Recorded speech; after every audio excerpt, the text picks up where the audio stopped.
शेतकऱ्यांसाठी या क्षणाची सर्वात मोठी आनंदाची बातमी आहे। कृषी मंत्र्यांकडून 75% पीक विम्याची पहिली यादी या ठिकाणी जाहीर करण्यात आलेली आहे। संपूर्ण बातमी नेमकी काय आहे पाहूया। पीक विमा 75% पहिली यादी आत्ताच या ठिकाणी जाहीर केलेली आहे। मित्रांनो, ज्या क्षणाची आपण वाट पाहत होतो तो क्षण या ठिकाणी आलेला आहे।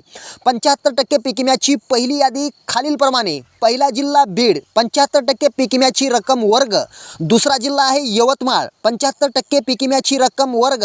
तिसरा जिल्हा आहे परभणी, 75% पीक विम्याची रक्कम वर्ग।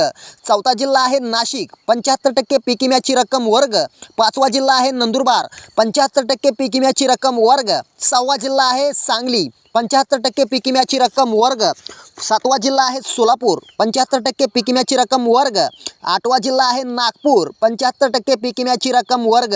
उर्वरित जिल्ह्यांची यादी लवकरच प्रसिद्ध करण्यात येईल, अशी माहिती कृषी मंत्री धनंजय मुंडे यांनी दिलेली आहे। शेतकऱ्यांसाठी ही होती सर्वात मोठी बातमी। धन्यवाद।